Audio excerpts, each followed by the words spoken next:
Hello, Cherie Hansen here.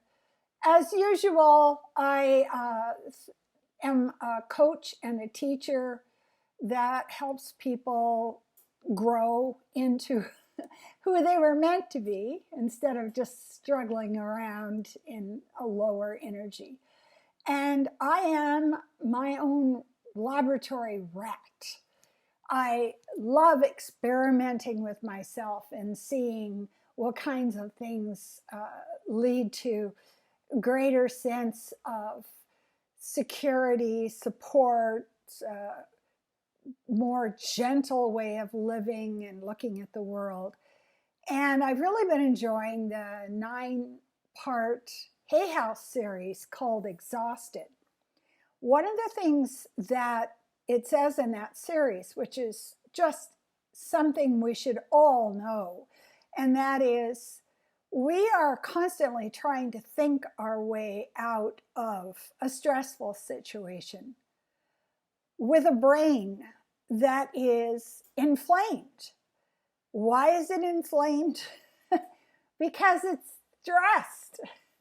So we're in this hamster wheel, or this roundabout that has no exit, or just looking for, it gets to a point where we're looking for any road, I had a map, but oh, what the hell, just get me off of here.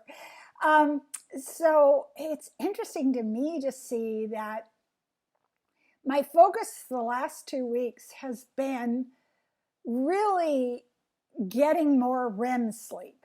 REM sleep is a state of sleep in which the body repairs the brain. It's when we are transferring our short-term memories to long-term. It's where we go through a lot of our traumas, a lot of events that have happened in the day, analyze them, dust them off, put a label on them, and put them on the shelf in the right order. So we're actually processing the things that happen to us, and they don't stay stuck in the amygdala. What has happened for me is I am looking at my Fitbit, which kind of helps me a lot decide what's happening in my life. And I am getting so much more REM sleep now that I have come to understand the ritual for going to bed at night, going to sleep, how important it is to have a regular time, to not be having the cell phone, under me, fall asleep. A cell phone is like on my heart. Not the best way to go about it. And I've been combining it with Wim Hof, which I just love his methodology. Having deep breath and connecting deeply to the body is so calming. I know exactly where I am. I'm here. I'm in this body. And it's very, very hard to get totally freaked out about everything when you have this feeling like a Buddhist nun once said, when we have good meditation practice and self-calming practice, you can always go to the garden that is in the center of our structure. So if you look at a lot of hidden gardens that are in different cultures in the world, from the outside of the house, you don't even know it's there.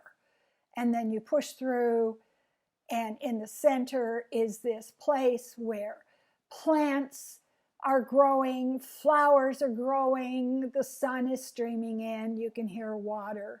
And it's such a sanctuary. And I think this is the one thing that I want to teach people when I'm coaching them. You create your sanctuary. You create that calm center that is untouched by whatever is happening outside. And when you get to that place, you are so alive in your body that you're no longer interested in distracting yourself. Your body's not your enemy. Your body doesn't hold some kind of pain you haven't processed yet. And, oh God, I don't want to feel what my heart is feeling or what my liver is feeling or what my back is feeling. So this is a place to start. The place to start is finding the comfort, finding the safety, finding the security that we hold inside of ourselves. And with that deep sleep, that deep REM sleep, the way you wake up in the morning, it's so different than the way you wake up when you have not set up the conditions for it. You get 8 hours of sleep, and when you wake up, it's gentle. I call it like when I used to make bread, it's like watching bread rising. So you're asleep, and then you're not quite as asleep, and then you're not quite as asleep, and eventually you just come to the day all puffed up and soft. You just feel good. It just feels good. You just lay there and go, I just feel comfortable and happy and rested. And now I'm ready for whatever is coming. So this is the one thing that I'm experimenting with right now. I've got the exercise habit hardwired. I make sure that I walk far every day. I work out every day. I spend time in nature every day.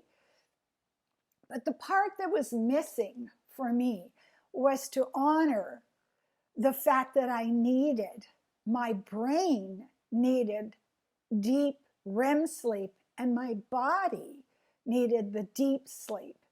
And I'm finding that as I build my habits in my life so that I can achieve this, I feel more complete and more content. So here is my laboratory rat, and I'm sharing this with you because the problem with our culture is that we rely on social signaling from other people. So if other people are dealing with trauma and pressure with alcohol, then I see that I should do that. Or if other people are running around and just being busy so they can distract themselves, I see that I should do that. And if other people have to have some big project that they're working toward in the future, instead of being now, then I think that I should do that. So I'm not talking about being rebellious. I'm talking about just being mindful, knowing that in times of chaos, where we don't know what the future is going to be, we're very vulnerable to social signaling. Your body knows. Ask your body. Thank you.